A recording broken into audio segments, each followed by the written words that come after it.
कक्षा 10 गणित प्रश्नावली 1.1 स्टडी 4 में बताने जा रहे हैं दूसरा सवाल। दूसरे सवाल में 4 भाग हैं। तो दूसरा सवाल पहले समझेंगे। सवाल समझना बहुत जरूरी होता है। यदि आप सवाल सब बढ़िया से समझ पा रहे हैं तभी हल कर पाएंगे बढ़िया से। तो देखो दूसरा सवाल है क्या कह रहा है कि पूर्णांकों के निम्नलिखित युग्मों के HCF और LCM ज्ञात कीजिए। यानी हाईएस्ट कॉमन फैक्टर, यानी लघुत्तम महत्तम समापवर्तक और लीस्ट कॉमन मल्टीपल यानी कि लघुत्तम समापवर्तक ज्ञात करना है। और इसकी जांच कीजिए कि दो संख्याओं का गुणनफल बराबर होता है HCF गुणे LCM के। ये जांच करना है। चलो देखते हैं। सबसे पहले HCF और LCM ज्ञात करते हैं। तो गुणनखंड विधि से यहाँ ज्ञात किया जाएगा। तो यहाँ 26 को ऐसे लिख देते हैं।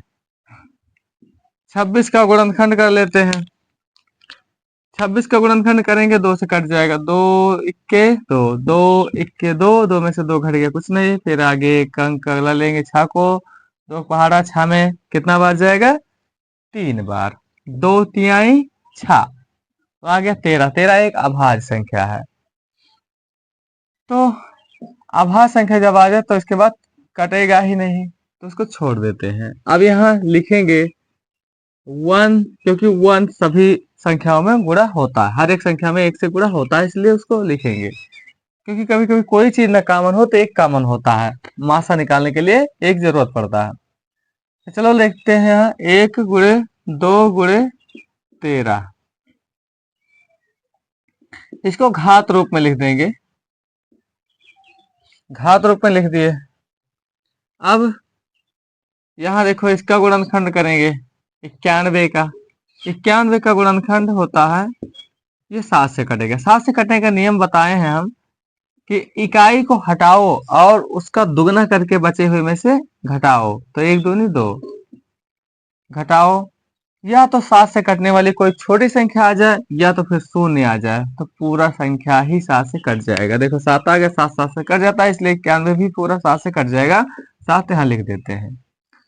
7 का पहाड़ा पढ़ेंगे, 9 से ज्यादा ना हो। 7 इक्के 7, 7 इक्के 7, 9 में से 7 घट गया तो बचा 9 के पास 2, एक बगल वाले को लिए दाहिने साइड को, तो हो गया 21।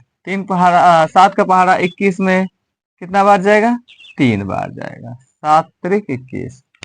अब यहाँ भी एक को शामिल कर लेंगे, 1 गुणे 7 गुणे 13, और सब एक एक बार गुणा है इसलिए एक घात ये लगा देंगे। अब ज्ञात करेंगे HCF। HCF HCF HCF ज्ञात करने के लिए देखते हैं HCF। पहले HCF देखा जाता है कि कौन सी संख्या दोनों में यहाँ गुणनखंड जो है कॉमन है। कॉमन मतलब दोनों में है। देखो 1 दोनों में है तो यहाँ 1 लिख देते हैं। और सबसे छोटी घात जो कॉमन हो वो भी सबसे छोटी घात ली जाती है। तो कॉमन क्या है? 1। 1 का घात 1 का है, दोनों बराबर चाहे जो ले ले। यहाँ देखते हैं 7 2 कॉमन नहीं, इसको नहीं लेंगे। कॉमन अगला क्या है? 13। दोनों में 13 है तो इसलिए 13 घात 1 ले लेंगे, क्योंकि एक ही वही बड़ी छोटी घात है। HCF देखो हाईएस्ट कॉमन फैक्टर होता है। हाई मतलब बड़ा, लेकिन इसमें सबसे छोटी घात लिया जाता है। और लीस्ट कॉमन मल्टीपल में यानी लघुत्तम समापवर्तक, लिस्ट मतलब था छोटा कम थोड़ा, लेकिन इसमें बड़ा वाला लिया जाता है, बड़ा घात लिया जाता है। एक उल्टा होता है घात के हिसाब से, जैसे लिखा गया है उसका अर्थ अलग थोड़ा उल्टा होता है। तो हाईएस्ट कॉमन फैक्टर में हमें छोटा वाला लेना पड़ेगा, छोटी घात लेना पड़ेगा, जो कॉमन संख्या हो छोटी घात। तो देखो दोनों बराबर घात है, कोई भी ले सकते हैं। हो गया, बस यही आ गया। कितना ये? 1 गुणे घात को हटाएं, क्योंकि एक घात अपने आप होता है, एक घात हटा दे तो 1 गुणे 13 बराबर 13 के 13 होगा। अब ज्ञात करेंगे LCM। LCM में देखो क्या होता है। LCM अब देखते हैं लीस्ट कॉमन मल्टीपल। ये लघुत्तम समापवर्तक, लघु मतलब से छोटा होता है, लेकिन इसमें क्या होता है? बड़ी घात लिया जाता है। और इसमें जो है सब को लिया जाए, हर एक गुणनखंड को लेना पड़ेगा सबसे बड़ी घात। और इसमें मासा यानी कि HCF में हमें जो कॉमन हो और उस कॉमन का सबसे छोटी घात लिया जाता है। चलो देखते हैं। तो इसमें सबसे बड़ी घात लेना है और सभी गुणनखंड को। चलो देखते हैं। एक एक है तो एक लिख देते हैं, एक यहाँ लिख देंगे। इसके बाद गुणे दो भी है, दो को कोई छूटने ना पाए, कोई भी गुणनखंड इसमें छूटने ना पाए। और अगर एक ही घात वाले एक ही गुणनखंड है लेकिन एक में कम घात है एक में ज्यादा है, तो ज्यादा घात वाला एलसीएम में लिया जाता है। तो देखो यहाँ लेकिन दोनों का घात बराबर है इसलिए वही लिया जाएगा, दोनों कोई भी एक ले लें। यहाँ देखो दो को ले लिए, सात को भी ले लिए, एक घात एक घात एक घात वाले। फिर 13 को देखो, इसमें कोई गुणनखंड छूटा है, दोनों मिला के कोई छूटा है नहीं छूटा है, यानी इसमें सभी को लेना पड़ेगा। सभी ये जो गुणनखंड है सबको लेना पड़ेगा। समझ में आ गया होगा। बराबर यहाँ कर देते हैं, गुणा कर लेते हैं। यहाँ देखो ऐसे गुणा कर लेंगे, एक दूनी दो, गुणे 13 सते 91, 13 सते 91। फिर दो से गुणा कर लेंगे, दो इक्के दो, फिर दो नवा 18। इस प्रकार से आ गया एलसीएम आ गया 182 और एचसीएफ आ गया 13। अब हमें जांच करना है। जांच कैसे करेंगे? जांच करके हमें दिखाना है कि इन संख्याओं का गुणा करके जितना आता है उतने एचसीएफ, उन संख्याओं के एचसीएफ और एलसीएम को गुणा करने पर भी उतने आता है, यही दिखाना है। तो चलो दिखाते हैं, देखते हैं कि आता है कि नहीं आता है। तो पहले जो है क्या करते हैं, एच सी एफ गुणे एल सी एम कर लेते हैं। एच सी एफ कितना है 13, एच सी एफ कितना देखो 13 है एच सी एफ, और एलसीएम कितना है 182 गुणे 182।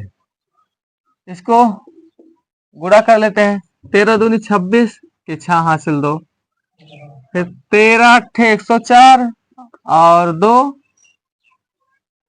106, फिर 13 एक के 13 हासिल 10 था, 13 10 23, 2366 आ गया दोनों का गुणनखंड गुणनफल। दोनों एचसीएफ और एलसीएम का गुणनफल आ गया 2366।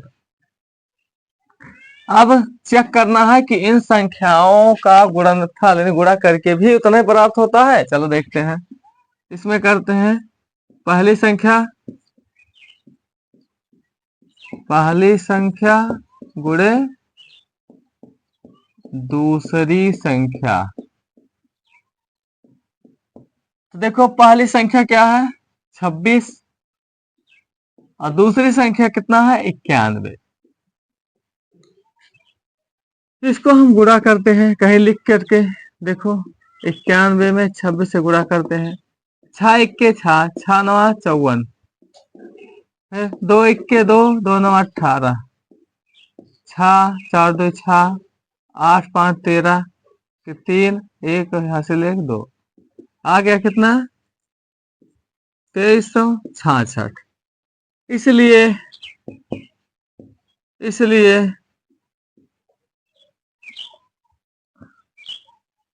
दोनों संख्याओं का गुणनफल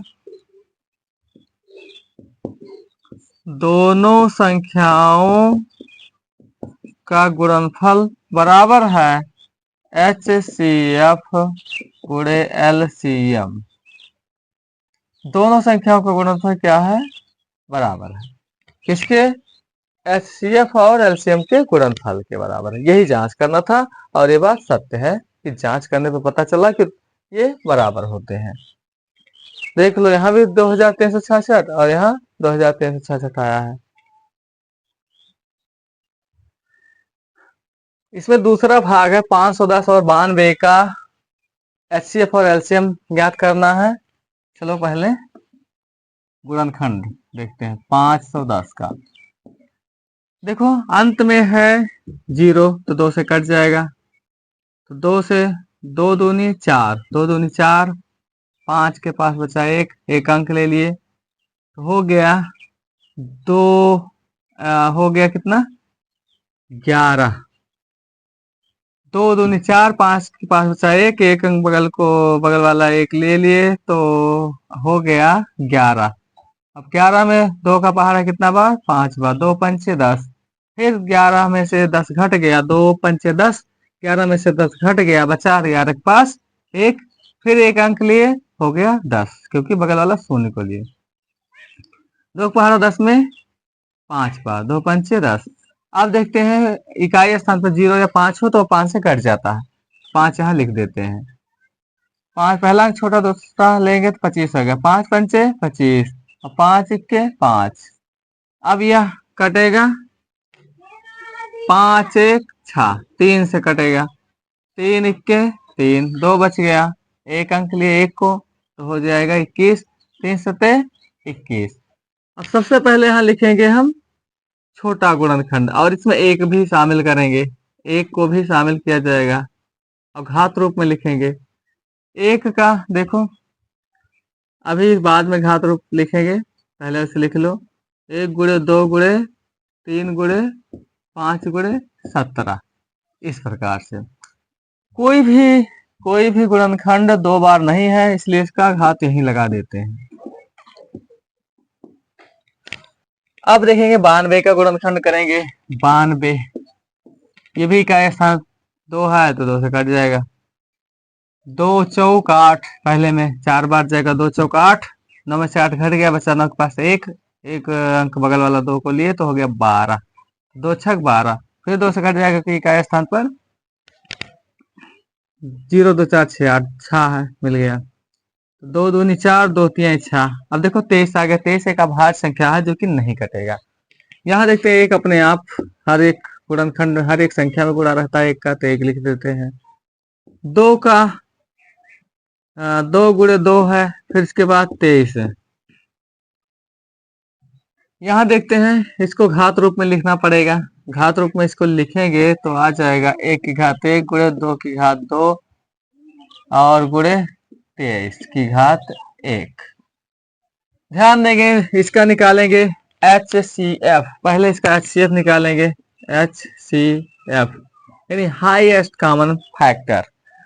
तो देखो हाईएस्ट कॉमन फैक्टर में कॉमन देखा जाता है, जो कॉमन हो था दोनों में हो गुणनखंड और वो छोटा घात वाला हो। चलो देखते हैं, एक घात इसका एक, तो यहाँ एक भी है,